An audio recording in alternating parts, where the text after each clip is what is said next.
The story is based on true events. The names and events were altered slightly to protect the guilty. This is the story of my progression into becoming a serial killer. Like anyone just starting out in a new skill, I had a bit of trial and error in the beginning of my misadventures. Allow me to start from the beginning, and I think you'll see what I mean. I don't remember the exact place and time it was that I decided to become a serial killer, but I remember the sensation that hit me when I committed to the decision. It was a rush of pure euphoria. I felt lighter, less stressed, if you will, at the freedom of the prospect. There was something about urgently exploring my dark side that greatly appealed to me, and I'm such a methodical planner and thinker. The very challenge itself was enticing to behold. This realization was just the last in a series of new discoveries I made about myself. I just knew I was different somehow than the rest of humanity. I feel no such emotions such as empathy or sympathy towards others, for example.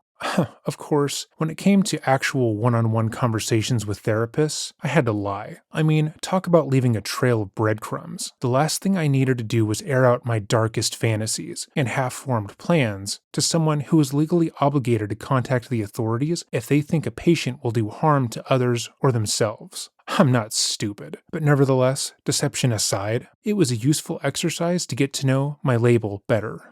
When a man approaches 30 years of age, he tends to question what his ultimate purpose in this world is, and where he fits into the picture. And then I remembered something else, a passage I read from a novel by the renowned fantasy writer David Gemmell in a reference to a Bronze Age assassin. I can't recall the exact wording, but it was the philosophy that hit home. The assassin reflected on what he does with his life with guilt, another emotion I am incapable of, and someone imparted a bigger picture of wisdom.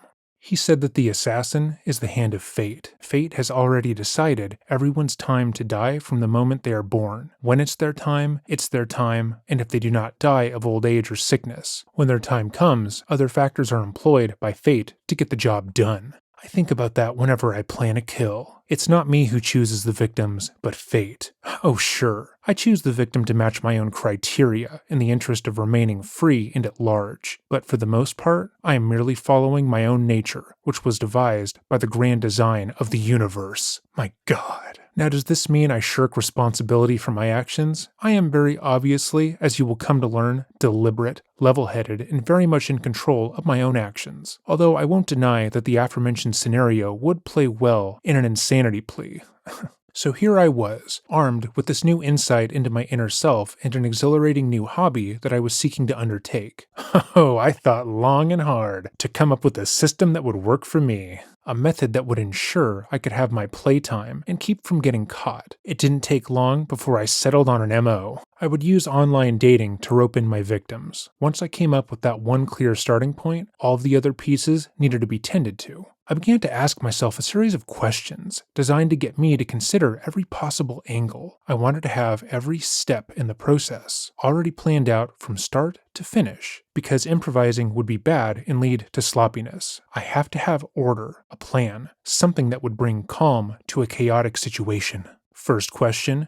Who do I want to target? At first, I considered married men looking to cheat on their wives. In one way, I'd be taking out the trash, doling out justice to those who, on some level, deserved what they got. But the logic of the situation denies this possibility. After all, people who are expected home at a certain hour tend to get reported as missing, and there's other factors that would lead to an investigation that I didn't want. No, I had to choose people whose entire lives I could infiltrate and eliminate evidence of my existence from on all levels. I finally settled on middle-aged, single men who lived alone. My reasons were numerous. For one thing, they would be easy to lead by their dicks. They're fucking dirty little dicks. Easy to manipulate, easy to seduce under my fake female disguises. They were also the most likely targets to have the most expendable money in their bank accounts, a tidbit I would use to my advantage later on. Finally, by living alone, once they were out of the picture, I could easily enter their living spaces undetected with no forced entry and remove all sorts of valuable items from the premises. Oh yes, my friend, I am in this for profit. It has always been my attitude that no hobby or venture should ever be done without expected return on investment. For many years, I crafted elaborate Halloween costumes, faithful screen-accurate recreations of very big blockbuster movie icons. The result of my efforts in these costumes were various first prizes in costume contests that resulted in cash payouts, worth at least 40 times what I had spent to make each outfit. This would be no different. I had expenses with this new hobby, and I would make sure that I generated a profit from it to recoup and eclipse my costs. That was the next step in the process for being fully prepared, a detailed shopping list of all the items I would need to carry out my plans. First off, I needed a location. I scoured listings to find something suitable. I started looking in regular secure storage, but the video surveillance and the inability to get my victims there smoothly threw that idea out of the window quickly. When I finally found my location, it could not have been any more perfect. A double-detached garage for rent in the south of the city, tucked away in a quiet neighborhood on a lot with a house occupied by tenants who couldn't even read English, much less speak it. No doubt work program immigrants brought in by a donut chain with supplied housing. Everything I decided would take place here. The approach, the apprehension, and the kill, as well as the preparation for disposal of the body, could all be done in relative seclusion from this one building. Total privacy. I immediately went to work removing the address plank from the back, blocking out all the windows with boards and duct tape, replacing locks. The back driveway wasn't even paved. It was just a bed of gravel with grass growing out of it. The entire surrounding area was blocked out from sight of the neighbors, with high, thick fences, and the entire block was dead starting at 8 o'clock at night. My shopping list was very thorough. I went out to several different stores to avoid buying all my items from one location, and I paid cash to avoid a paper trail just in case. A street hockey mask that I would soon cut the mouth out of and paint gold streaks into for dramatic effect. A basic dark green hoodie, something comfortable with pockets that hides distinctive marks, body type, and hair. 2 sets of disposable overalls for what was sure to be a messy cleanup process, and I would use the plastic bags all this came in to wrap my shoes for the process.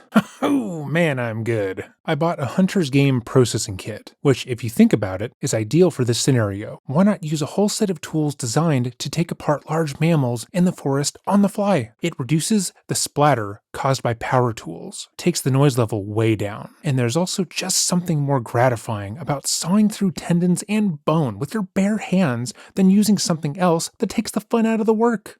But my kill knife was different though. I wanted the weapon used for the deed itself to be simple, elegant, and beautiful in its own way, so I dropped by a military surplus store and picked up a well-crafted hunting knife with an 8-inch blade. I would use this weapon to cleanly and simply slice open a gash in the victim's neck, allowing them to bleed out quickly and with no pain. I'm not a torture guy. Again, the noise level from the screams is not my thing at all, and I only resort to that if they are still alive after apprehension, but won't give me the simple information I ask for. Several rolls of painter's tape, plastic sheeting to prep my kill room, at least 6 rolls of packing tape, as well as 2 boxes of contractor-grade hefty bags. I picked up a stun baton because I thought that would render my targets without the use of their muscles quickly and painlessly, and I bought an extra realistic airsoft pistol, something that could easily be mistaken for the real thing, especially in low light, just for that extra little edge. I made sure to acquire construction materials for my custom furniture. I went to town designing and building a rather sturdy 4-foot by 6-foot 6-inch table with stainless steel finish and angle iron edging. I also welded a rather mean-looking chair, and another table was left there by the realty company, which I used to stay organized on. Finally, I ordered a 45-gallon steel drum, which would be the final resting place for the body parts before I incinerated them. I was all set, prepared as I could be. I diligently set up my kill room, creating a plastic bubble needed to create my nasty mayhem. The trap was set, and now it was time to bait the hook. I downloaded an IP address blocker first and foremost. I mean, it would be rather silly of me to run this whole operation from my home computer without it, just so that if any of my playmates' disappearances were ever actually investigated, there would be this electronic trail leading the police directly back to me and my little workshop of horrors. Once activated, I created all new email addresses and dating site profiles for my dark plan. It was so easy, it was almost insulting. But really, who thinks to look outside their pond when they go fishing? No one. I did a quick search for females that matched what I wanted to represent in other cities around the world. And when I found someone I liked, I copied their photos and used them in my new online identity as whoever it was I wanted to be. I always change things up. I never use the same profile more than one victim at a time, and I generate new email addresses as well, just in case. After a victim is removed from the world neatly and cleanly, I erase my accounts and every trace they left behind. Sure, the mother servers may or may not have an imprinted image, but even if they checked, they wouldn't trace back to me. As soon as the profiles go up within 24 hours, the responses come in like a flood. I review the messages sent and choose my victims based on age, body type, profession, status, and living situation. Obviously, I'm not going to pursue a 6'4" athletic martial arts instructor who's married with 4 fucking kids. That's just got trouble written all over it. I mean, I'm ruthless, but I'm not an idiot. I have my own fight training background, but I don't have delusions of grandeur. When I come across a single man in his late 30s to early 40s who is self-employed, lives alone, and stands between 5'7" and 5'11", with an average body type weighing in between 150 and 180 pounds, I know I found my ideal target. Such was the case with a man I will refer to as Frank. That, of course, is not his real name, and I won't divulge any other sensitive details about the situation with Frank. But Frank was my very first target ever. I roped him in with a dating profile that I was quite proud of, featuring photos of a blonde I would like to bang myself. I asked him to pick me up from my residence at a prescribed time on a particular night of the week and gave them detailed instructions on how to find the place. I gave him some song and dance routine about how my fucking landlord had a property set up where the back gate was broken and padlocked, and there was nowhere in front to park because of a no parking zone and a bus stop across the street. So I told him I would leave the garage door open for him to come in through, and then to come through the back door of the house, all the while realizing, of course, that he would never make it that far. So the message was received and confirmed, and I waited. Generally, I was quite pleased with myself. I had a perfectly formulated plan, and I was fully prepared. I adorned my specialty mask, serving the double purpose of facial protection and identity shield to give the victim a false sense of security, and thinking they would be let go, since I cared about hiding who I was. But without explaining it to them, that thought would likely not cross their minds in the heat of the moment. I slipped on my hoodie and pulled the hood over my head, resting it comfortably over my brow. I slipped the knife holster with the blade in it onto my belt and pulled on my fine leather gloves. My kill room was perfectly prepped. Plastic sheeting taped together and around my table. A large green cloth screwed into the drywall ceiling to shield view of it from my guest's line of sight. And to shield me too, of course. I now stood but a few feet away from the door, which I had locked, of course. The plan was to wait in the shadow of my curtain until he approached the door and shock him with the stun baton, followed by a sleeper hold that would zap away his consciousness so that I could tape him up and set him on the table. The last thought that crossed my mind before Frank pulled up into the driveway had nothing to do with the event itself, but rather a mental note that I would need to remember to stock up on paper towels for miscellaneous cleanup in the future. The car's engine rumbled, and its headlights shone bright in the lowering dusk. I thought if his headlights were on a delay self-shutoff like mine, that he would see more than I wanted him to, which still wasn't much. Just a few crates of tools and paint cans, normal garage accessories in my opinion. But his headlights turned off as his engine petered out. I heard the sound of the car door opening and closing, and then the footsteps that followed. My head was rushed with adrenaline. My stomach had half a second flutter of butterflies before my resolve strengthened, and I stood there, ominous in the dark, prepared to strike with my stun baton fully extended and the safety off. The typical laser guns used by police carry a charge of 50,000 volts, and we've seen what they do to people when they hit them. The stun baton boasts 800,000 volts, which sounds practically lethal, but you have to understand that it isn't the voltage but the amps delivered by the weapon that matter. Either way, I was confident in the weapon's strength. My confidence was misplaced. I took 2 swift, silent steps towards my target and pressed the baton across the back of his neck and pulled the trigger. It shocked and jumped, but did little more than merely alert the bastard to what was really going on. It did not render his muscles unusable, and the little shit fought back. I had a distinct advantage. I was taller and outclassed him in tenacity and strength. This was also my environment, and he wasn't expecting to run into a psycho in a fucking mask,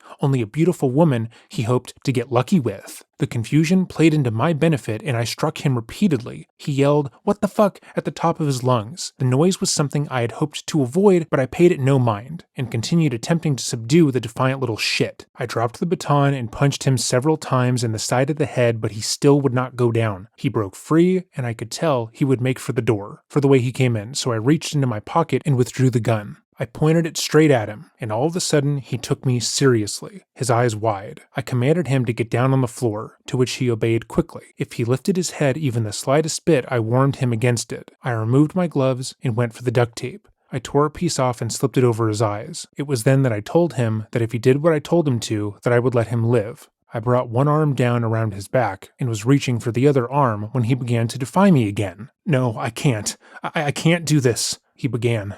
Retrospect is, of course, 2020, and had I been able to go back to that moment, I would have done 100 things differently. Obviously, overestimating the stun baton is a mistake I would not repeat. The other one was putting up with his bullshit. I should have just pounded him in the back of the head while he was down until he lay unconscious on the floor. I should have shut the big door when I had the chance, but everything moved too quickly, and I didn't want to take my eyes off of him for a second. He got back to his feet, having removed the duct tape, and when I pointed the gun at him, he grabbed it. He gripped down hard, twice, and I think I might have seen a gleam in him that indicated he felt the gun's construction and realized it wasn't real, but I can't be sure. I still held on for dear life, not wanting to give him a blunt object to hit me back with. Frank made a few feeble attempts to hit me, and tried one impotent kick aimed at my groin that I easily deflected. I delivered a headbutt to his face, and he broke free again. I clutched onto his jacket, but he shook himself loose of it, and took off for the opening in the door. He made it to the driveway, and that's when I knew I was pooched. I followed him out, not caring anymore who might see me. He was fumbling on the ground.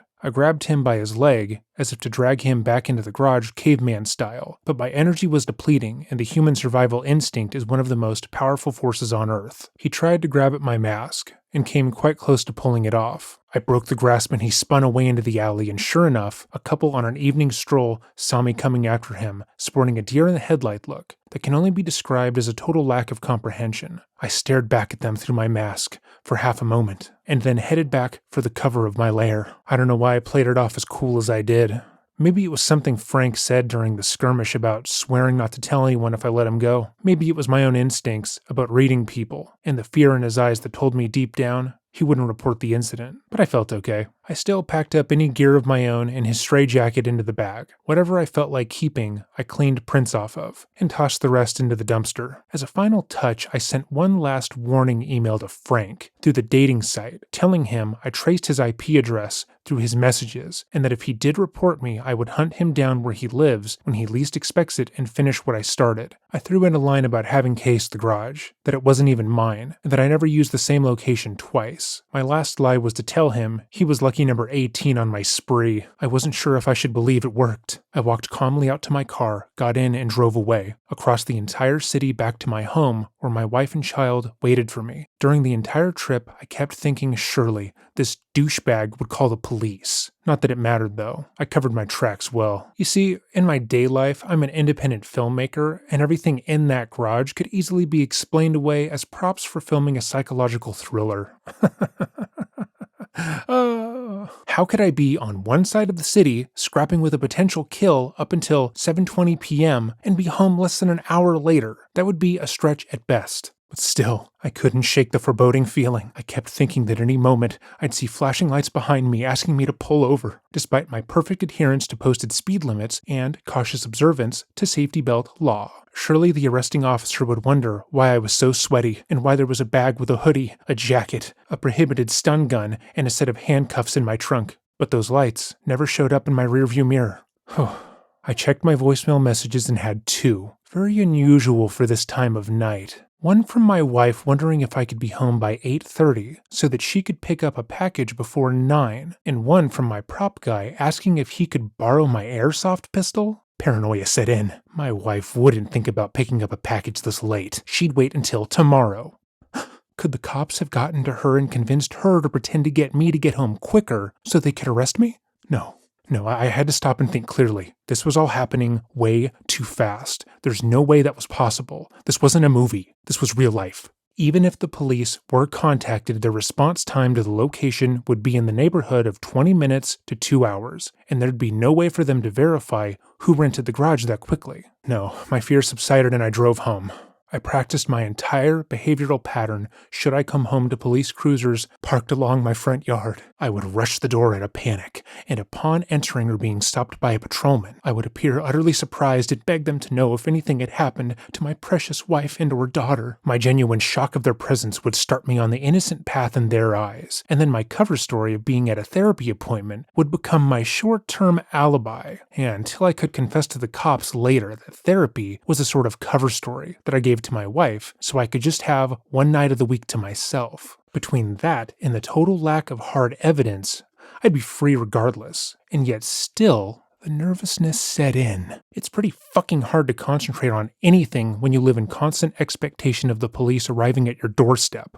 Turns out my wife did need to pick up a package, a Pilates chair that she wanted me to assemble. The directions couldn't have been more complicated than the directions for making mac and cheese. But I had a really hard time because the apprehension was always there.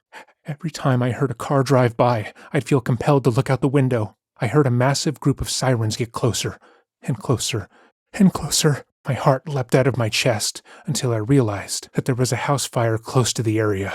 Seeing a police cruiser slowly and deliberately pull around my block was the worst part. But then I remembered our across-the-street neighbor had an itchy trigger finger for calling the cops when the rowdy teenagers next door partied too loudly, and it subsided.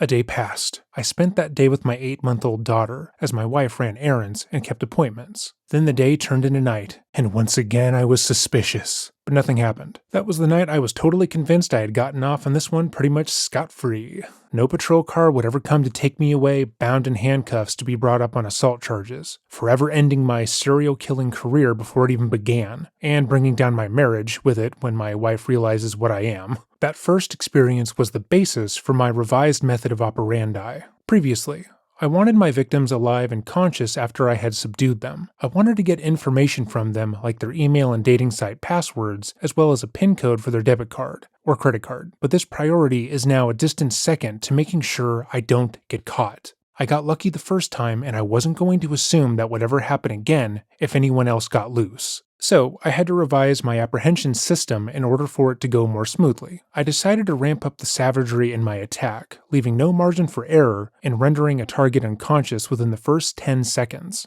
I dropped the stun baton for the favor of 2 24-inch lengths of galvanized steel piping. I was confident that swinging for the fences to the back of the head would do the trick. I would go on a shopping spree the next day to make it happen.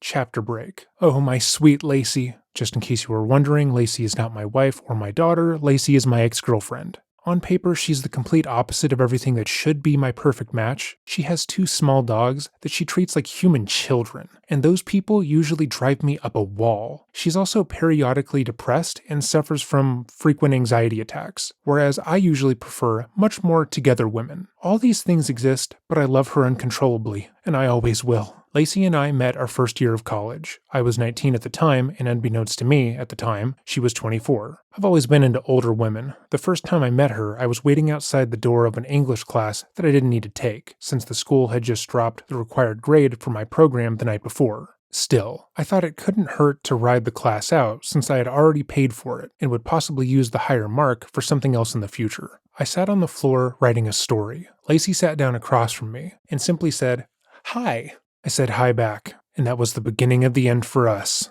Our relationship is always and forever on unstable ground. When we first met, she was just trying to be friendly, but she had a boyfriend. I was too young and naive to know where this was headed. I lied to her from the onset. I lied to her about my heritage and my age. Stupid, basic life things that are completely pointless to lie about.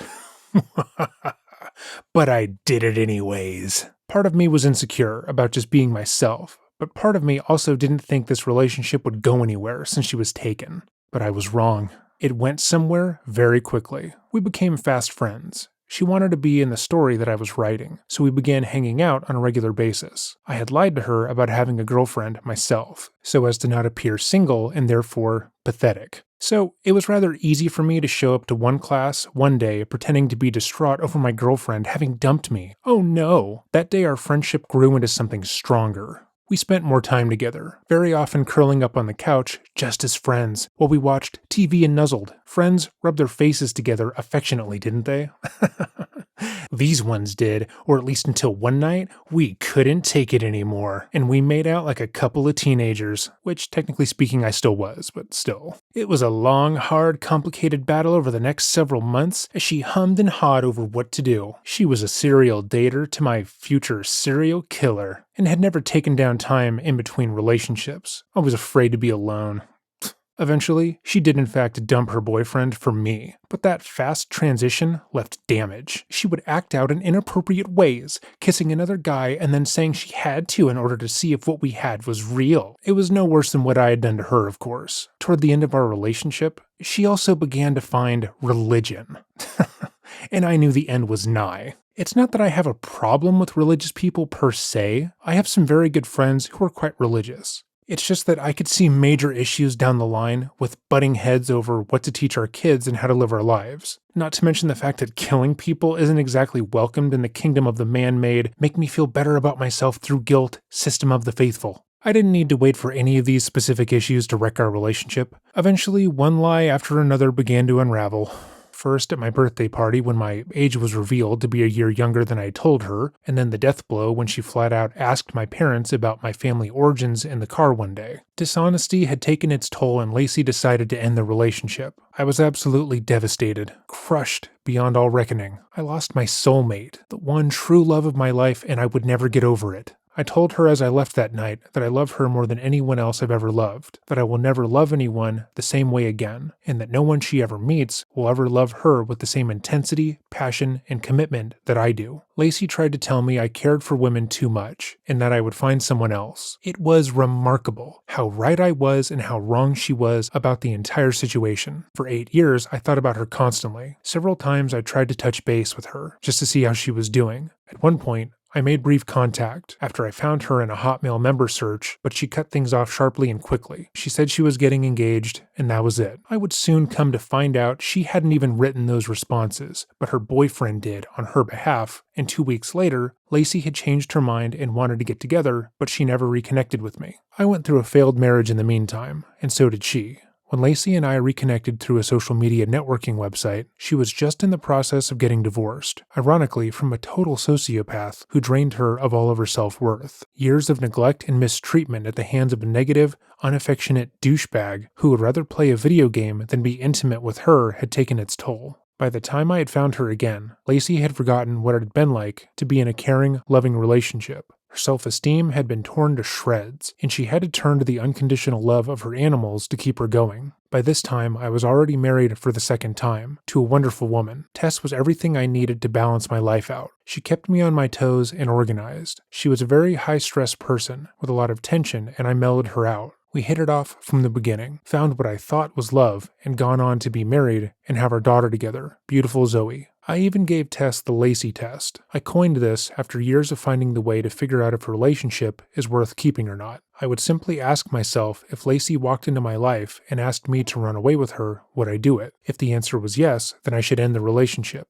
If the answer was no, I finally found true love. With Tess, I answered no, so the next logical choice was to ask her to marry me. What I didn't count on was finding Lacey again, through Facebook. It started out as a congratulations on each other's happiness, which led to a meeting, which led to feelings, which led to an intense makeout session in a local restaurant. Every feeling I had for Lacey came flooding back to me. The strength of love, the adoration, all of it. It was like a tidal wave crashing through me. Tess was 3 months pregnant with Zoe at the time, and I had a panic attack. A huge conflict of motivation, obligation, and a sense of duty came over me, and I actually felt guilt. Like an idiot, I confessed everything to Tess the next day, thereby destroying the trust in our relationship. Trust is all anyone has in a relationship, and it's the one pillar everything else is based around. Mess with that, and you end your world. This did not happen amazingly. Tess is a very strong, independent person with very strong opinions on morals and ethics. I was certain she'd dump me, pregnant or not, but she didn't. She made a conscious choice to forgive me, accept my temporary insanity plea, and trust me. Ending things with Lacey after promising her I would leave Tess for her resulted badly. There was anger, frustration, and heartache. I was blocked on Facebook for a long time, a year in fact. I had all but lost any hope of ever hearing from Lacey again, and then I got the strangest email. Lacey sent me a message on Facebook, asking to be friends again. She was engaged, again, to some other sociopathic douche. And just like last time, She was on the verge of ending it. He was just another neglectful, self-serving, immature, limp fish who had disappointed her for the last time with his philandering and mistreatment of her. We quickly began a dialogue, and although I told my wife Lacey had emailed me, I also told her that I deleted the message and ignored her. That was obviously a lie. Tables had turned. Lacey knew more about me and my situation than Tess did. It wasn't fair to her, but she was also in the dark, which was better for her all around. So I started seeing Lacey again. First, it was innocent little coffee dates and movies. We went to see a horror film, something low budget and shot entirely handheld, as was the Hollywood fad at the time, and we maybe caught 20 minutes of a 90-minute movie between all the intense kissing we were doing. It was the first week of October, and I had always done something very elaborate for Halloween. Lacey wanted to join me for Halloween, get a hotel, and spend the entire day having sex. I was all about it, but I knew there was no way I could wait that long. The engine in the back of my head that makes things happen started planning and plotting immediately on how to make this happen. Only problem was, she was living about an hour out of town, and logistics were difficult to manage. I would come back to this problem later. Right now, I had someone to kill and some new methods to try out. I went to my neighborhood Home Depot to find what I needed, and sure enough, in the plumbing section, there they were. 2 galvanized steel pipes. I thought it might do to pick up some hockey tape while I was there, in order to create a better grip on one side. I rounded the aisle just in time to see a daddy-daughter team shopping for plumbing accessories, no doubt for their original intended use. The little girl couldn't have been any older than 5, and found the stick portion of a toilet plunger without its companion on the end. She wielded it like a sword and held a defensive pose. Quite expertly, I might add. Ordinarily, I'm somewhat irritated by children, but when they do something stunningly mature for their age, or endearing to my heart, I can't help but smile. And smile I did at this feisty little sweetheart who I hoped would be Zoe in 4 years. The girl grinned sheepishly back at me. Her smile revealed her thoughts. She was smiling with a face that said,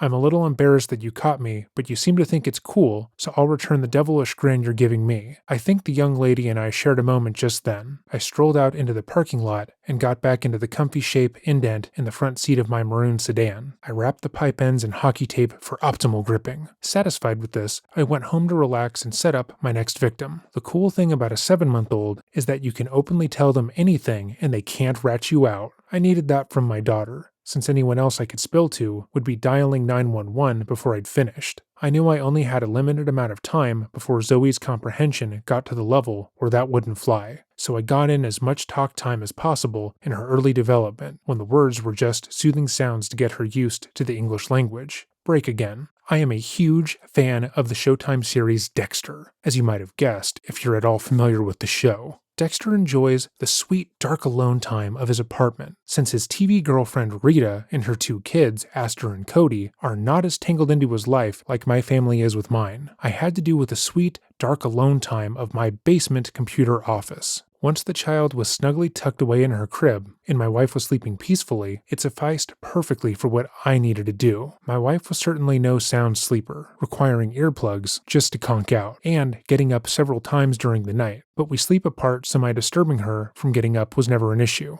And some people think that sleeping apart is detrimental to the relationship. I don't see how. I mean, I'm only a serial killer seeing my ex-girlfriend on the side, and my wife has no clue about it. But neither of those things has to do with the sleeping arrangements in our household. It doesn't. I sleep in the basement because I often stay up later than my wife, and when we do sleep together, there's never enough room in a queen bed for 2. Eventually, the kicking and blanket hogging had us reevaluate the importance of sharing a mattress. I fired up my IP address blocker and launched 2 windows for my dual purpose. Keeping to my rules of never using the same account twice for anything, I opened a brand new email account. I stuck to the majors: Hotmail, Yahoo, and Gmail, something generic. When choosing a username, it always reflected my new alias in some way. If I was an immigrant from Ireland looking for guys with a thing for redheads, I'd use a username to the effect of Irish Cream or something else just as apt. Once the account had been created, I used the second window to launch the dating website of choice.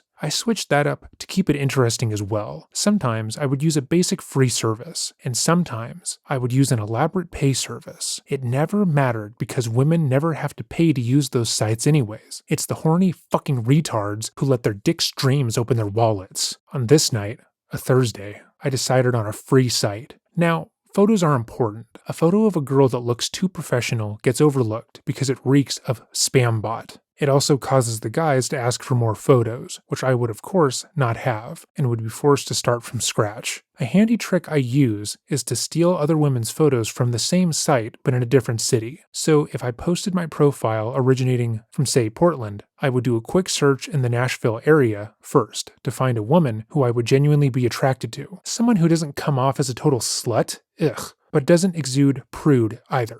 In this case, I went ahead and chose the redhead from Ireland, going out of the country entirely for the photos. Writing a woman's dating profile is very simple. You read enough, and they start to all sound the same after a while. I wrote delicately, sweetly, as a woman would write. I listed a few things my new persona was not interested in, and made a few kind comments at the end and an invitation to message me. This profile was listed looking for dating, which is much more manageable than intimate encounter. When looking for dating, I only had to sift through less than 30 emails throughout the day, but when putting up intimate encounter, it's more like 30 messages per hour, sometimes more. This can be good or bad depending upon what you were looking for. I was looking for someone to match my needs for a new victim. I want a man who was financially stable, lived alone, didn't answer to too many people, and might have some off time coming up. And I got exactly what I was looking for. Amongst the smartass punks and the creepy old fellas who, frankly, would be more suspicious of me if I gave them the time of day than not, based on their appearances, was my target. A 6-footish, seemingly nice man who appeared clean-cut, not overly good-looking, but not an ogre either,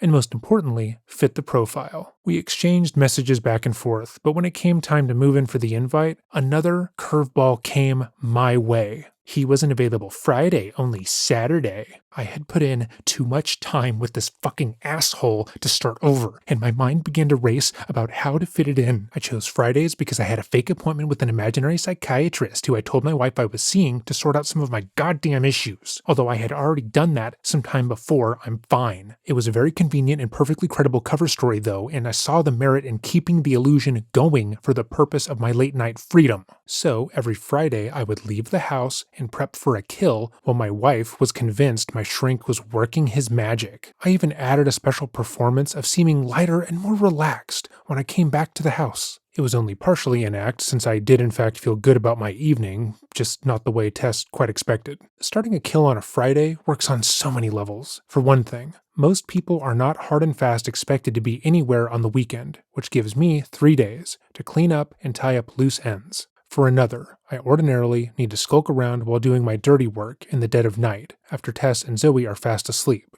With all that night activity, I get pretty bagged during the day, so it's nice to not have career obligations on top of lack of sleep. I wasn't quite sure how to deal with my new friend's schedule change. I thought to myself that starting over and slamming on the gas with a different profile entirely in order to stick to the plan would have been the best idea.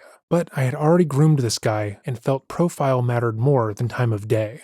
I decided to leave it open and sleep on it, deciding what to do in the morning. Friday morning came and my decision was made. I would scrap yesterday's escapade and start over fresh. I found some new photos of a girl from LA and whipped up some intimate encounter profile. Something quick and dirty and to the point. She was on the prowl and looking to hook up that very night. My chosen night. Then something happened I didn't expect. A pleasant surprise among the scads of emails from young douchebags with no appeal at all and some flaming rude comments at the ready. I got a message from Mr. Thursday. It seemed that he was not only a fucking liar, but a wannabe player as well. He lied to my other dummy account about being tied up Friday and was seeking something with more immediate gratification for the time being. It was all I needed to see.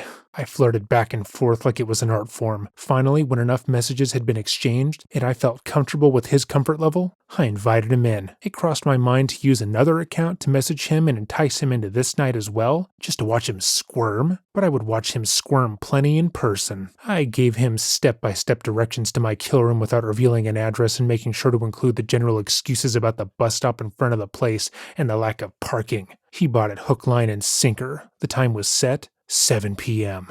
My kill room was still perfectly set up from the last time. Plastic sheeting hanging on the walls, on the floor, and of course, around my glorious table. Duct tape sealing the seams to create a nice bubble to work within. I put that useless fucking stun baton away and stretched my body out to limber up. I donned my mask, pulled my hood up, and waited. The lights were still on inside the garage. It was 6:47, and I had little time yet, so I got myself psyched up for the main event. Suddenly, I heard the rumble of a car engine and sharply turned to see the wheelbase of a Mazda slow and then continue. My adrenaline soared. That was him. The bastard was fucking early, and I know he had to have at least seen my little feet at the very least. I decided to stick to the pattern anyways. I shut all the lights down and waited behind the curtain I had rigged up to shield me from sight. 2 pipes in hand. I ran entirely on sounds now, the car engine silencing. The brief pause where all I could hear was the distant sound of main drag traffic lightly dancing in the background. The door opened. Footsteps followed, and then the car door slammed shut. Another pause. I could hear the crinkle of his clothing as he crouched to get under the door. He stood up and said, "Hello?" I froze. This was new. I had never heard anyone call out to a dark, empty room before. He assumed I was there, and he was right. After all, I had told him under my alias that there would be a guy using the garage for the weekend as a workshop. I quickly took the mask off, setting it on the weaker secondary table I used for my laptop. And without any other plan, I began acting again. "Hello?" I called back in a cheerful tone. I moved the light switches and illuminated the room. "I'm Harry," I said pointedly, not sure of what else to say exactly. "I'm a local filmmaker, preparing a set that's supposed to look like a serial killer's little area here. You might have heard of my stuff. I'm the guy who put together the comedy feature at our local film festival." "I haven't heard of that," replied the man who I will refer to from now on as Jim. So I went into super friendly mode, showed him my prop gun and how it wasn't real. I quickly mentioned that his date was running a little late and would be back in about 20 minutes. He said he would come back. For 20 minutes, I paced back and forth considering what to do, weighing the risks and the benefits. He could be on the phone to one of his friends, revealing the address and telling them all about my setup. On the other hand, he knows me, so now I have an advantage over him, and simultaneously, an obligation to use that advantage to remove him from the picture. Yeah, still, when my 20 minutes were up, I chickened out. As his car pulled up for the second time, I whipped out my cell phone and another grand performance pretender to talk to my alias over the phone. I delivered the bad news that tragically, it looked like she wasn't going to be able to make it. "I'm sorry, bud. I don't know how long it took you to drive to get here. 27 blocks total, 10 minutes tops including lights. But it sounds like she's stuck in traffic and has no idea how long she'll be." And with that, my victim left. He walked right out the door that should have been closing in on his doom right then. I took stock of my situation. I was standing in the middle of a perfectly prepped kill room and was actually going to let this go down as strike 2. I already had the room set up and the whole night was mine to do with as I pleased, so I jumped back online to find someone who was willing to drop everything and head over right away. My new account, which I had just created that morning, had already cleared over 200 messages with all sorts of people. After 25 minutes of perusing, I still had nothing when my twice-escaped victim sent me a message. My immediate reply was a huge apology and an offer to reschedule for the next day. His reply was to come over again that very night. He didn't live far and didn't want to waste his night any more than I wanted to waste mine. I stared at the laptop screen, unmoving for a half an hour, humming and hawing over the details. Finally, I went for it. I typed back a message with a quick apology for the delay and an invitation to come back. I meant business. Crouched, poised, I had a new plan. No mask needed this time. Just pretending to be poking around at the back of the set and then wham! I could slam him unconscious and his survival would be a bonus, but not necessary. He played into it perfectly. He reappeared through the garage door, and I soon followed. "I guess I'm a glutton for punishment," he shrugged. "You have no idea." The room filled with an echo of the pipe crashing into the back of his skull as I could feel my predator self take over. That one single motion was the end-all be-all. I had committed now, and there was no going back. The jig was up, and it was kill or get arrested for aggravated assault with a deadly weapon, maybe even attempted murder. I won't go to jail for an almost, but the son of a bitch didn't drop like a sack of potatoes that I was expecting. Are you serious? I asked myself. I continued thwapping Jim over the head repeatedly, but it only seemed to fuel his goddamn adrenaline. He began screaming at the top of his lungs, "Police! Police! Oh, police!" And I just about shat my fucking pants. My fury doubled, and I blasted him so hard blood spattered everywhere, but primarily on me. He hit the floor but was still conscious. Just like they all do, he offered money immediately. I always find this a little degrading from both my victim and myself. Like I couldn't just kill them and take it anyways? No, please, Mr. Victim. Give me some petty cash out of your wallet and run along to the cops only to lead them back here. Ridiculous. But I paused for a minute. You promise? I said. Yes, please just stop hitting me. Ow, my skull, was his reply. And then, in the instant he had to think about it, I wailed on him again. Despite receiving several mortal blows to the head, the shock and the adrenaline of the situation gave him the little fire to fight back. Just a little. I've had enough of this, he said as he feebly and dizzily tried to grab the pipe away from me. My anger resurged. I wrestled it from him, and that was the last straw for me. I pulled my hunting knife from its sheath, and watching the shock on his face as he saw the blade, I thrust it into his gut. His reaction was pure Hollywood. The lurch forward and the grunt was dead on TV movie of the week. I didn't even notice the garage door was still part open. Wasn't I supposed to close that? Will I ever learn? But no one came. No one rustled. Not even from across the alley. My little notices that I sent out to the neighbors about shooting thrillers here did their job, and no one paid attention, assuming it was a scene or something. Oh, it was a scene, all right. Jim moaned and groaned. I plunged the knife deep into his neck. Days after the event, I would reflect on this, and I wished I had tricked him by offering to call an ambulance if he just gave me his debit PIN code before I sliced open his jugular. Maybe I'll save that for the next victim, since they never just fall the fuck asleep like they're supposed to. I let him bleed out right there on the floor, away from the plastic sheeting specifically put up to avoid that sort of thing. But hey, I had bigger problems. I had no real idea if a jogger or a dog walker or an unconvinced neighbor or some other random individual had actually called the cops, just as a precaution. I was standing there covered in blood. It was all over my face, my hoodie, my coat, and my jeans. I was holding the murder weapon in my hand, standing over what would be, in moments, a corpse, and not nearly enough time to make it go away. I got my things ready and did the only thing I could do. I waited. I waited for a sign on what to do next. I waited for the fast approach of sirens as a cue to leave and come up with a damn good story later on. I waited, and I was rewarded with silence. Sweet, sweet silence. I got lucky. No one freaked out, no one reacted, no one inadvertently witnessed it, and no one called the boys in blue. I was home free. I assessed my situation and went to town on my improvised solution. I had a dead guy that needed processing, so that's what I did. I processed him. I remember thinking as I hoisted this giant up onto the table that I should really stick to smaller guys from now on. This guy was at least 2 inches taller than I was, and maybe a couple pounds heavier, and I'm no shrimp. But I got this dead carcass up on the table, and I figured that since I went through all this trouble and made all this mess I would have to clean up, I got my processing kit out, which contained a butcher knife for the hefty meat, a fillet knife for smaller works, a skinner, which might come in handy for scalping the skull, and a serrated saw for the bones. A pair of scissors were there also, and a cutting board. I had the cleaver there from another order I had placed. I decided the best course would be to go from the feet up. First things first, I pulled out his wallet and keys and placed them on my computer table. Then I used the scissors to cut his pants apart and put them away. I had a 45-gallon steel drum host to a contractor-grade hefty bag, where I was putting all the items. I cut the shirt off too, but left the underwear. I don't need to see my kills dead junk hanging out while I'm trying to work. I poked and prodded the joints to find the path of least resistance. I began cutting the legs off at the knees, all in one piece. I didn't even bother to take off his shoes or socks. The knife went through the flesh like it was nothing. I was surprised at how utterly non-resilient human tissue can be. Even the tendons and ligaments separated cleanly.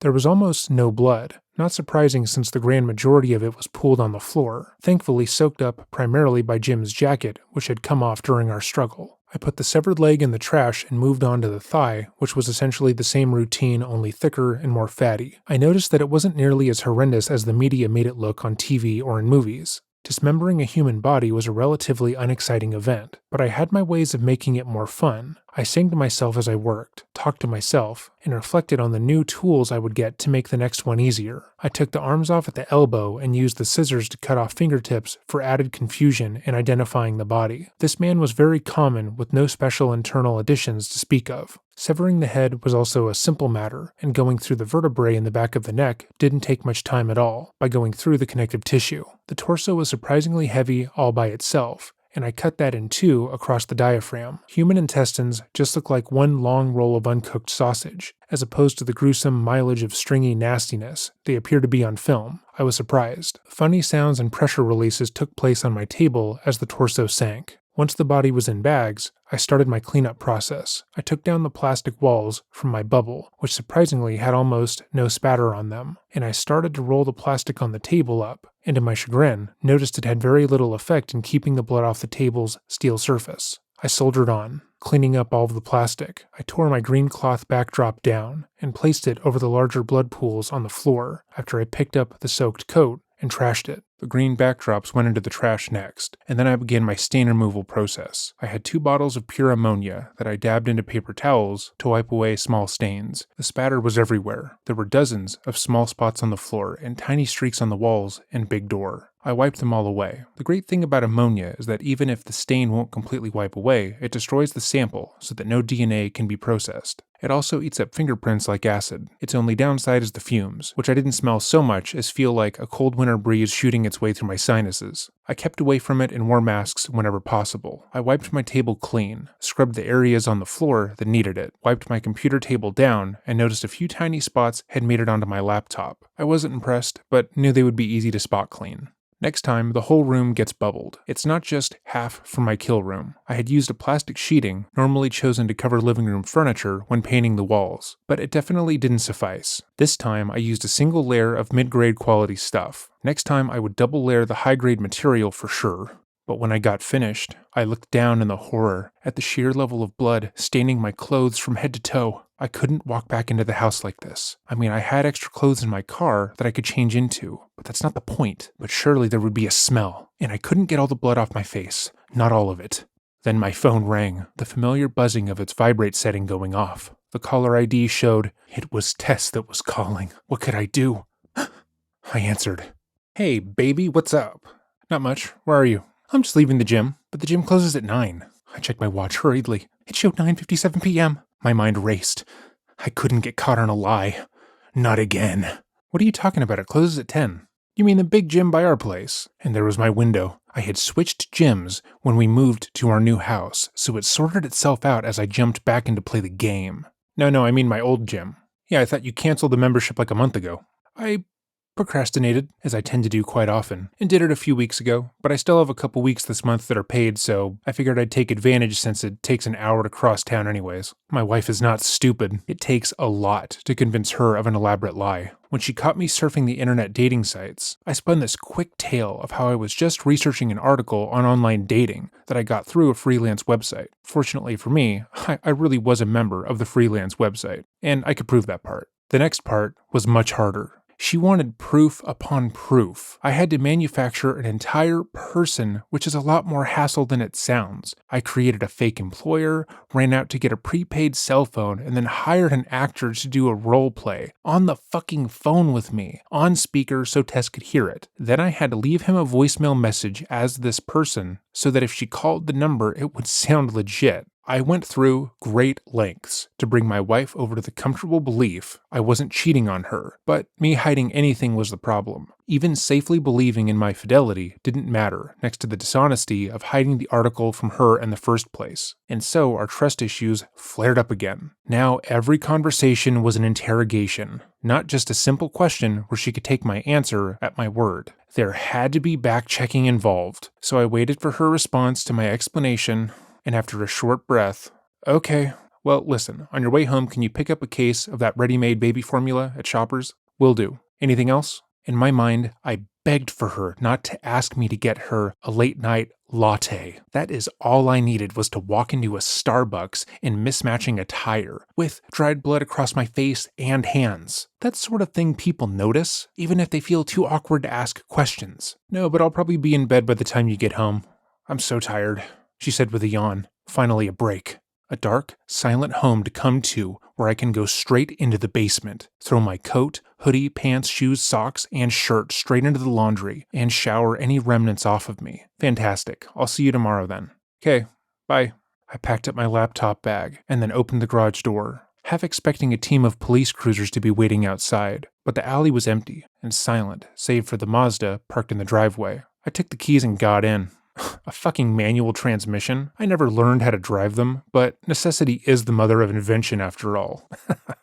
God. I probably stalled the damn thing a good 10 times before enough trial and error got me to the point where I could manage to get the fucking thing inside the garage. I laid a plastic sheet across the hatchback floor and put the body bags in the trunk. At least the car was clean and empty. After a quick search, I found Jim's cell phone, turned it off to avoid pings sent from the police to track it, and made sure there was no GPS turned on either. I locked up the garage, went out to my car under cover of night, and changed clothes, stuffing the blood-soaked ones into my duffel bag. I changed shoes as well. Another glance at my watch gave me the realization the store would be closed by the time I got there, and sure enough, by the time I reached the other side of town, I was way too late to buy formula, but it was the least of my worries. I decided to wake up early and run out to the store to grab formula before the baby woke up. But I was so bagged from the events of the night before that I overslept and had to make up something to the warden about them being out of stock last night when I went, which allowed me to make the trip Saturday morning. I had a pretty normal Saturday, watching the kids so Tess could get some personal stuff tended to, having a bit of a break from the constant supervision of a young infant, cute as she was. Zoe had always been exceptionally adorable, and it wasn't just us biased parents who thought so. Everyone at the hospital was of the same opinion, and every time Tess ran errands, the ladies at the bank would swoon over Zoe like she was the second coming of Christ in a female package. She charmed everyone who met her. She softened the hardened, selfish prick that was Tess's father, and won over several others who, until meeting Zoe, had not been kid people at all. The final confirmation of that was when mother and daughter had gone to get their first professional pictures taken, and even the people at the photo studio who dealt with children all day noted how exceptionally happy and easygoing she was. Zoe was born mellow. When other kids are throwing tantrums in public, she stares at them, with a questioning as to what the hell could be wrong with them. She loves going places, and was very early to alertness. When other babies were doe-eyed and utterly confused, she was looking around, tracking everything and looking at people directly with curiosity. She is a wonderful baby, an angel that we were spoiled to have, with such an easy disposition. I really hope she doesn't end up like me.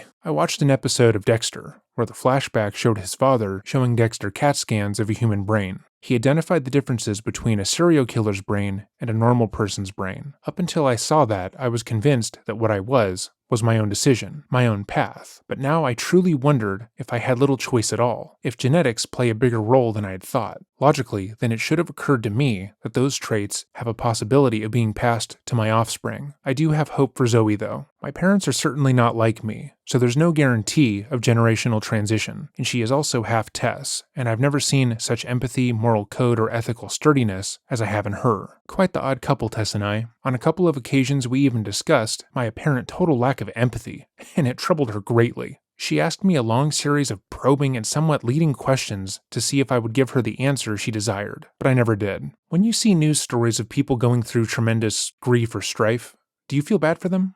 No. Do you ever think what it would be like if your family were in that situation? It never crossed my mind, was my answer, until it continued like this, until Tess was satisfied her husband couldn't feel much of anything at all, I imagine. I did calm her fears, though, by at least reassuring her that I did care very much about her and Zoe, and that neither of them would ever feel unloved. I do love my daughter very much. She brings me great joy, and I love playing games with her. If anyone ever threatened her happy, innocent existence in any way, I would probably kill them, cut the body up, and make it disappear. Most people say that about their children, only I actually mean it, literally. Sunday was all set up for more family merriment, much like Saturday before it. I began to get itchy though, and wanted to move on to the next part of my overall plan for Jim. I woke up at the crack of dawn, 5 a.m., and left the house. Neither of the ladies would be up for at least another 3 hours, and I had a person to erase. I drove across town to the south side, not for the kill room this time, but for the home of my victim. I found his place without pause, parked in the front of the building, careful to examine surroundings and make sure there was no video surveillance. It was still early in the morning, and comings and goings were common in the area. I wore my hoodie to cover my head and my face, and my gloves to leave prints out of the situation entirely. My shoes had just come out of the dryer and were spotless. They would leave no imprints anywhere inside the apartment. I used his keys to enter the building, cautiously watching for video surveillance, and strolled down the hallway until I found the door that I needed. I paused for a moment. Better not take any chances. I knocked first, just in case, for whatever reason, there was someone inside. There wasn't, and I slowly entered the place, closing and locking the door behind me. A simple one-bedroom apartment, somewhat clean, save for a few dishes left out. It represented a single man perfectly. Motorcycle gear, a big screen TV, a computer desk, a nice barbecue, and some online gaming machinery. I found cash in the dresser, which quickly found its way into my wallet. I searched the drawers and shelves for anything else of interest, putting everything back as it was. Then I sat down at the computer desk. I wasn't sure what I would find. I was hoping some basic searches would yield passwords or something, but Jim had done me one better. He left himself signed in to everything. Messenger, Outlook Express, his online dating profile, and his Facebook all had the passwords auto-saved. I couldn't have had an easier time. I changed the auto response on his email to say that he decided to run away with the woman he hooked up with on Friday to go on a 2-month vacation to the Caribbean. I changed the status on his Facebook account to reflect the change, and then I proceeded to delete his online dating profile. Judging by his email content, it seemed he was on several different dating sites at once, so that trail would go cold quickly. But then my phone rang. It was Tess again asking where I was.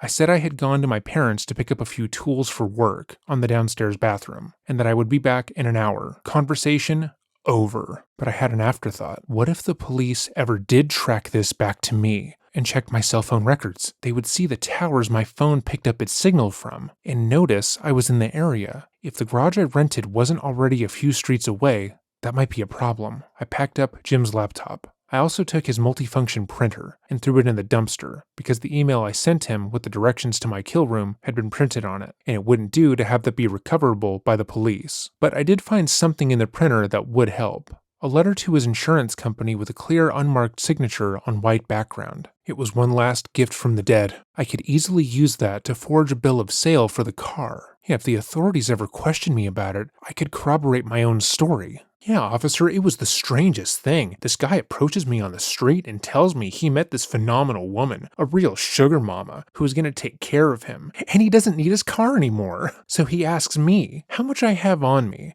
and when I tell him I've only got $23, he says, okay, deal, and I end up with a free car. Armed with my new toys and info, I headed home. My next problem was what to do with the body. I mean, it's not like I had an ocean to dump it in or a boat for that matter. What did that leave? When you live in a landlocked city, what are your options for making 230 pounds of dead human go away? Incineration. I had looked into buying an actual batch incinerator, something with the pressure and heat needed to get the job done. The problem with those are that they cost upwards of $5,000 to acquire, and I wouldn't be in a position to make that purchase for another month or two. I had a jerry can of gasoline in my trunk and a steel drum though. Close enough.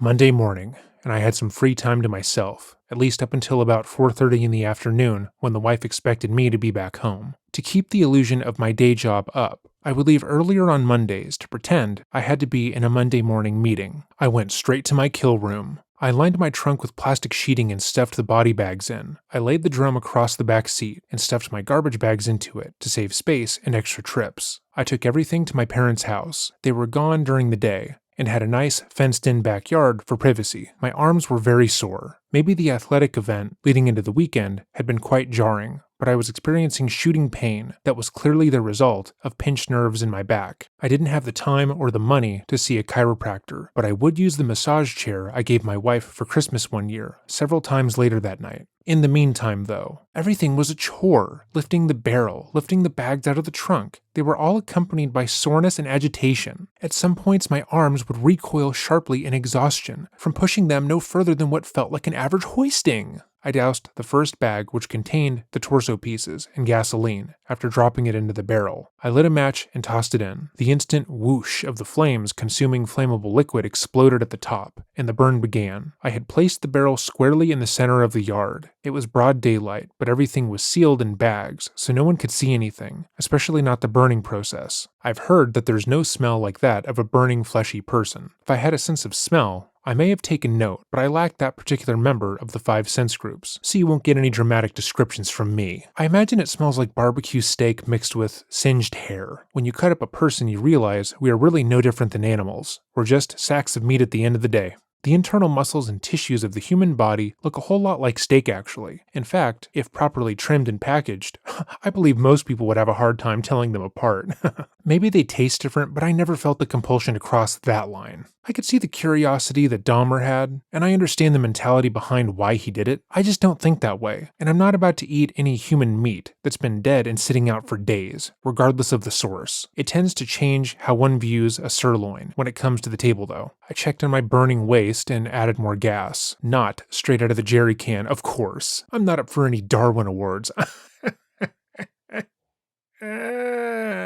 Anyways, I poured some into a coffee cup and dumped accordingly. I repeated that 3 times when I realized it wasn't doing anything. The pain in my arms became merely the start of my problems. My biggest issue now was the complete lack of effectiveness this method of disposal had. As if it weren't bad enough, I heard sirens. Now, in my kill room's neighborhood, sirens are customary, and you know it's time to worry when you don't hear them on a nightly basis. But in this nice, sweet little schoolyard area, sirens means something significant. Someone spotted the smoke and called the fire department, and now I had 2 very big reasons to put out the fire. I doused the fire in water, extinguishing it immediately. The smoke dissipated, and almost as if the fire crew knew exactly what was happening, the sirens stopped. It could have been a massive coincidence, but I heavily doubted it. All I knew was that having the fire crew pull up to the house and start poking around was not an option. Granted, a charred and cut up torso looks somewhat similar to a couple of pieces of big beef, but any closer inspection would expose me, and that wouldn't do. When the smoke cleared, I found that the bag had melted, and some of the edges were charred, but for the most part, the body was still intact. Some of the skin hadn't even been cooked. I knew that there was no way the organs were affected. It would take a week to burn the waste unrecognizable at this pace, and it would use more gas than I could afford. So I rebagged everything, loaded it back into the car, and took it back to the kill room. Realizing that incineration was out completely, I had to change strategies. I decided to cut the body into smaller pieces and dump it in the river that ran straight into the middle of the city, creating an impromptu border between the north and south sides of the town. I didn't have time for that the same afternoon. It would have to wait a day or two. After the day's activities were complete, I headed home a little earlier. I played with Zoe, watching her while Tess took a shower and relaxed. I fed the child dinner, gave her a bath, and then it would be time for her to go to sleep. Zoe slept straight through the night only a week after she was born. The kid loves sleeping, and by 7 months, she was out for 12 straight hours every night starting at 7:30 p.m. Like I said,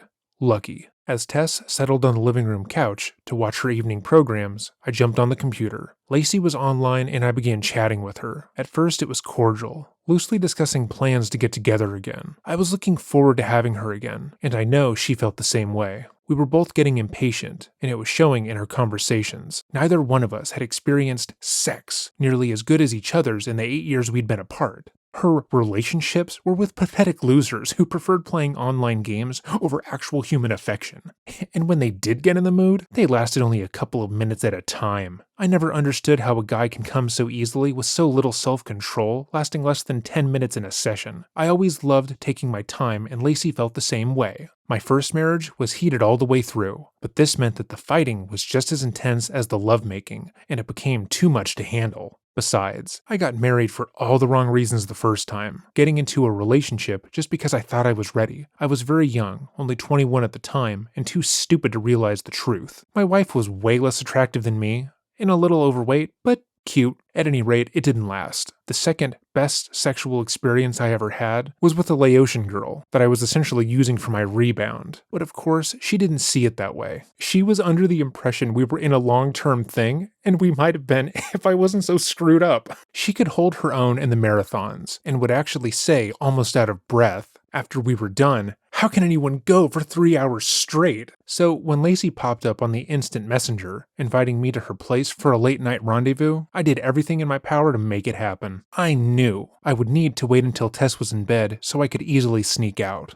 I could easily spend the night at Lacey's house so I could pass off not being there in the morning as getting an early start. But even though Tess was tired and wanting to go to bed early, it just didn't happen. She stayed up, delaying my departure, and I knew there was a solid hour-and-a-half drive to get to Lacey's. As Tess was going to bed, I took my computer bag into the living room, telling her I was going to stay up and write for a while. She accepted that with no reserve and went to bed. In 2 minutes, I was out the door. I jumped into the car and headed out to Lacey's as fast as I could. Too fast, in fact. I was pulled over for speeding on the freeway. I did another round of top-notch acting, pretending to give a shit about breaking the posted speed limit, and begged him to go easy on me. Oh, please, Officer Douche. Okay, it doesn't say Officer Douche, but I got a little caught up in the moment. He gave me a ticket anyways, but at least it was less than half the price it could have been, and I also appreciated how quick he was about it. I was back on the road in 5 minutes flat. I remember thinking how hilarious and dramatically ironic it was that the cop had pulled over a cold-blooded murderer who had dismembered a body in his rented garage not too far away, and he had no clue what was going on. He just did his duty and took off. Now every time I pass a police car on the road, I chuckled to myself. I got to Lacey's without further incident. She let me inside, dressed in her pajamas, and no sooner had I dropped my bag on the floor, we were making out intensely. We moved to her bedroom and shut the door to keep her dogs out. We kissed passionately, in juicy anticipation of what was coming next. She lay on her bed and opened the pajamas to reveal a sexy set of white lingerie-style underwear. The bottoms were a thong, which always gets me insanely turned on. Thanks for telling everyone that, bro. Lacey looked better than I'd ever remembered her. A decade ago, at the tender age of 24, she was gorgeous, but still not as fine as she looked this very night in question. She had been hitting the gym, gone tanning to prepare for her vacation, and had taken up the hobby of belly dancing. I've never been much of a fan of scrawny girls, but in my opinion, if you can see ribs poking out through the skin, the woman needs a hefty helping of cheeseburgers very badly. Lacey was beautiful though, sensual with curves in all the right places. Now, she was the ideal textbook form of what a woman should look like, with the added skill of how to rotate her hips in ways most women could only dream of. Her large, deep green eyes stared seductively into mine, and I couldn't resist her even if I tried. Not that I would want to try. Being with her took on the pace of quickly catching up to how we used to be. Lacey and I explored each other for a good 2 hours that night, trying several positions, all of them making both of us crazy. I was free to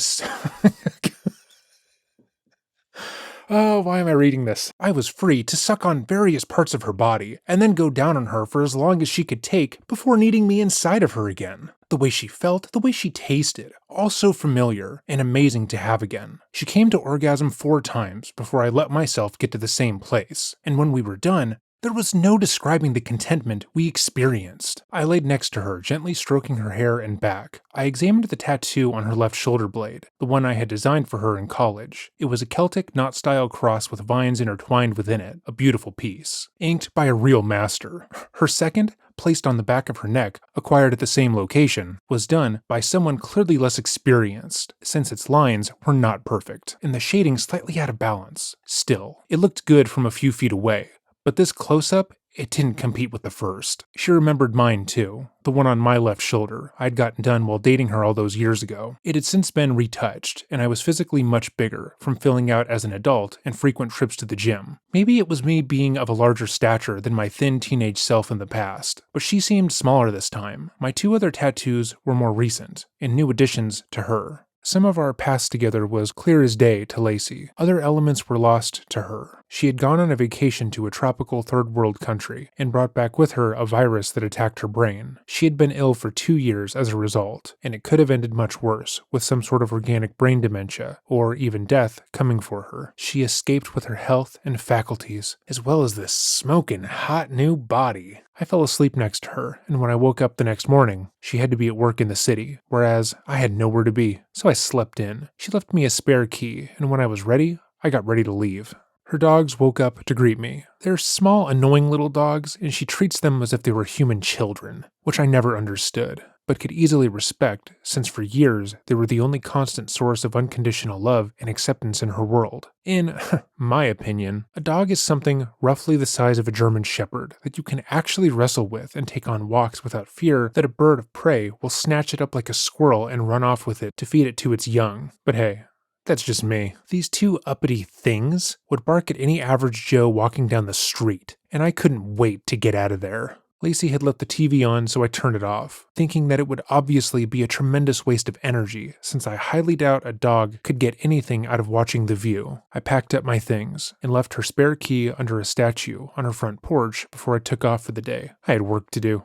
Another break. It was time to assess the situation again. I had a hatchback with body parts in the trunk, locked inside of a garage, that I still had to sweep clean. I had waste to dispose of and tracks to erase. I had no idea who this guy had talked to in the interim periods between his first arrival at my lair and his last. So, for all I knew, some of his friends out there could have the exact address, or at the very least, detailed descriptions of how to get there. If I figured out a safe, quick way of rendering my victims unconscious at another location without witness or forensic evidence left behind, I would do that, but for now this system was fine, as long as I stuck to strict adherence of the plan. I headed straight for my kill room to deal with my mess. First things first, I grabbed my breakfast from Denny's that was up the street from my sanctuary. My moons over my hammy was especially delicious, and I had to stop by a 7-Eleven to pick up a chocolate milk and of course a large French vanilla latte. This meal would keep me satisfied for at least a couple of hours. I made sure to pick up some snacks for the day as well. When I arrived on the street of my kill room, I approached cautiously, as always, just in case. As each time prior, there was no fanfare of police and ambulance gathered around the front or the back. No one had accidentally found anything and called it in. No weird smells were emitting from the place, and very well shouldn't be, considering everything else was sealed and still fresh.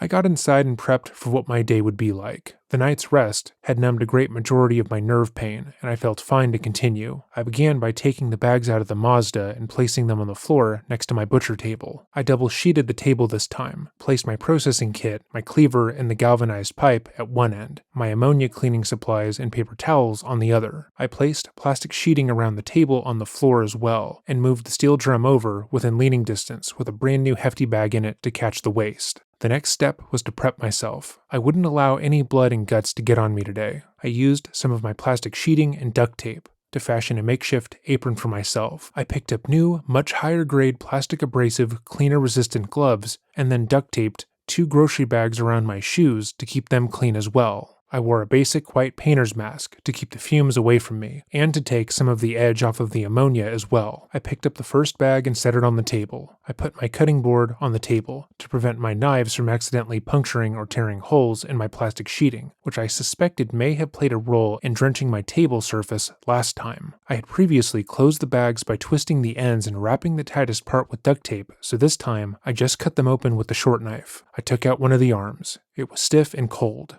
rigor mortis having set in by now. It was also quite brisk outside today, since it was fall heading into winter. I was grateful for the temperature though, since my outfit was warm and I would be doing quite a bit of physical activity today. I chose the butcher knife to start out, and simply shaved the meat from the bone in a downward motion. I didn't bother getting every single shred, since I knew that once dumped in the river, it would rot off in a timely fashion anyways. When it was cleared, each slab looked like a cutlet sitting on the table. I put each chunk on the cutting board and used the fillet knife to slice them into even smaller pieces. When I was satisfied with my medallion-sized portions, I tossed them into the garbage bag. Very little mess was made at first. I repeated the process with the legs, thighs, and upper arms, routinely shaving the meat off of them, placing the bones in a pile and filleting the meat into small pieces before tossing them into the bag. When the bag got somewhat heavy to lift easily, I closed it off in the same fashion as the originals and got a new one. Once in a while I would take a break, check my email, answer a few phone calls, check the status of my eBay page, and have a bag of chips. I got a message from Lacey on Facebook, commenting on how hot the night was and how she was looking forward to the next time. I fantasized about the night before and how Lacey had been a total porn star in the sack. I was incredibly lucky. When I realized 2 hours had passed, I decided to get the rest of the waste dealt with as soon as possible, so I could take as much of the afternoon off as possible. Every couple of body parts, I would need to clean and sharpen my knives, since they were doing a lot of work going through so much material. I decided to do the head next. I sliced the face off in several different pieces, cut the ears and the lips so that again, they couldn't be visually identified. This way if someone did see them floating in the river, they would think nothing of it anyway. Once the flesh was removed, I used the pipe to knock out the teeth, eliminating dental records as a form of ID. I broke the jaw after that, and used a pair of scissors to cut the ligaments, ripping the jaw clean off from the head and its multiple pieces, held together by only the tissue at this point. I used the knife to destroy the eyes as well, and then rammed the pipe into the side of the skull to bust it open. At this point, it was fueled only by a curiosity to see the human brain live and in person, since I had never seen it before. I realized I was spending too much time on the head, and tossed it into a new hefty bag to move on. Next came the 2 heavy torso pieces. My arm pain flared up hoisting them onto the table, and then subsided by simply mentally pushing it out of the way.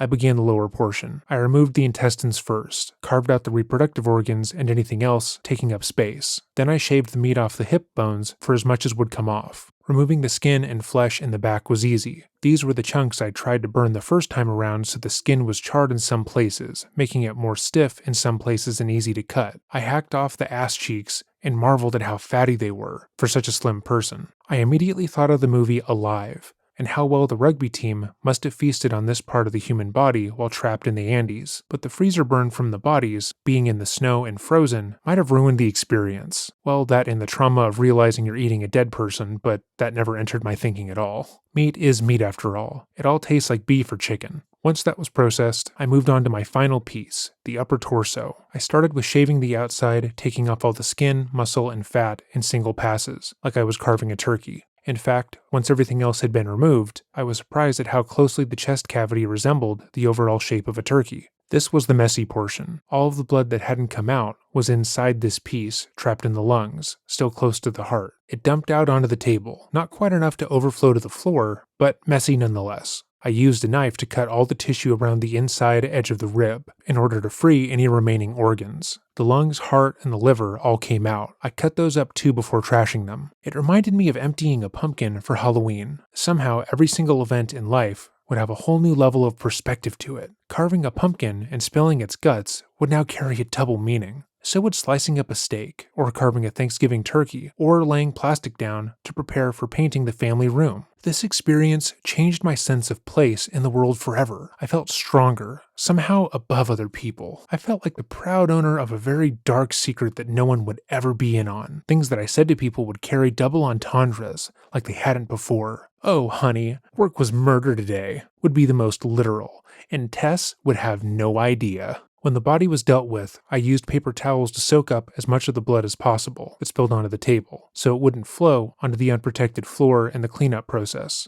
My makeshift outfit went into a separate trash bag, one designed for my secondary waste. Not body parts. All table plastic and surrounding plastic got rolled up and tossed accordingly. At first it appeared my double sheeting on the table did its job, but upon final reveal, it turned out I needed to scrub it with the stain remover again. Higher grade stuff next time for sure. I felt good about this. My plan now involved simply waiting for dark to come so I could visit a bridge. I opened the garage door, satisfied that nothing conspicuous was showing to the outside, and unlocked my car, which I had parked closer to the back door this time for easy transfer. I laid new plastic in my car trunk and placed the new bags in one at a time. I closed up shop and headed for home. It's an interesting feeling, driving around town with what used to be a human body bagged up in your trunk. No one has any idea they are stopped at a light right next to a serial killer with what could very well be one of their friends, now sacks of meat parts in a hidden compartment. It made me wonder, in all my 10 years of driving around, had I ever knowingly passed a vehicle or sat parked at a red light next to someone just like I would be one day? It blew my mind.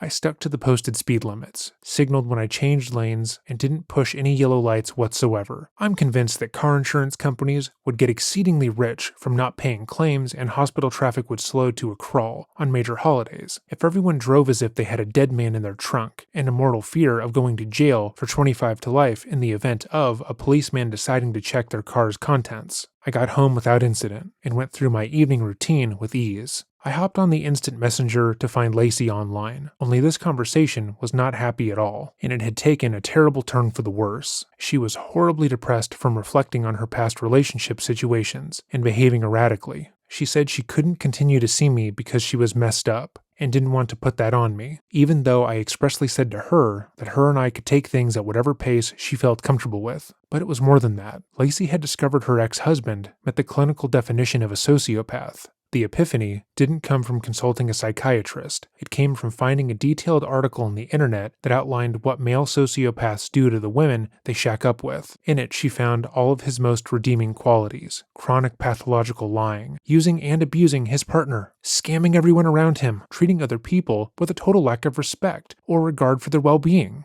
What really pushed her over the edge was reading all the traits of women who usually fall for people like this, and brought the problem onto herself. She was certain there were several things terribly wrong with her, and tonight she had spiraled into contemplating suicide. I was completely taken by surprise and had no idea what to do. This wasn't her usual bummed-out attitude. When reflecting on the years wasted with those idiots who couldn't appreciate her, both her ex-husband and the boyfriend she had shortly after, whom she had recently dumped for neglecting her and mistreating her much the same way. But this was different. She was repeating back to me something I had said about those who threaten suicide, usually not meaning it, unless they have a specific plan laid out. That's when I panicked. She talked about pills. wondering what 4 would do, and I remember thinking it depended entirely on what the pill was, the difference between sickness and death. I couldn't take chances. I begged her not to do it and used every phrase to dissuade her, until the words "too late" popped onto my screen. I did the only thing I could think of that was left. I picked up my phone and dialed 911. 911 emergency?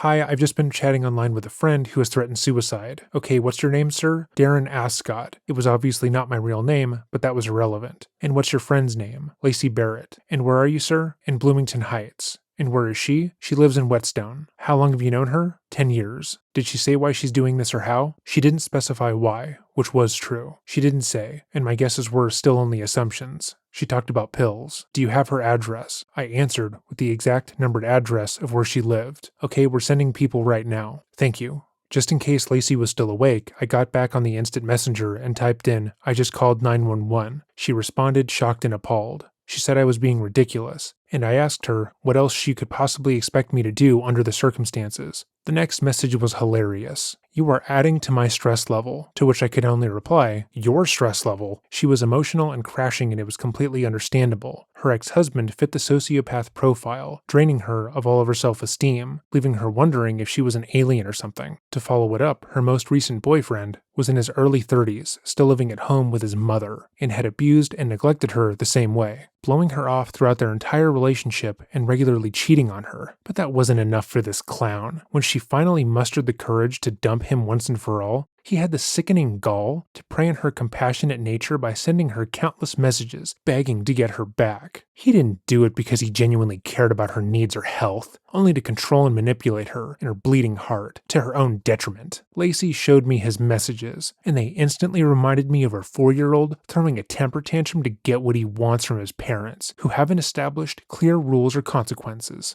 Everything was, I need, I want, you need to give me, rather than it being about her. With my consolation and step-by-step coaching and translation of his true meaning and intentions, I helped her decode his fucking bullshit. While she was with him, her sleep patterns were horribly disrupted. She woke up at all times during the night in cold sweats, had to wear mouth guards to stop her teeth from being worn away by grinding, and she was on antidepressants, which weren't even appropriate for her body's chemistry. This guy did a real number on her, and he was ever so close to being next on my short list. Getting his personal information from her had been exceedingly easy. I would email her questions like, what's his street address, what's his full name, and what's his email address? I expected a tiny amount of screening, like asking me why I wanted to know, but all I got was direct answers, almost like she was encouraging me. I doubt the information would have been so readily available if she knew the intimate details of my new hobby. I don't copycat the style of Dexter Morgan. I don't have steady access to high-powered tranquilizers or the free time to stalk someone to get to know their routine enough. I also don't keep souvenirs or trophies, so I don't own a rosewood box with blood slides or anything quaint like that.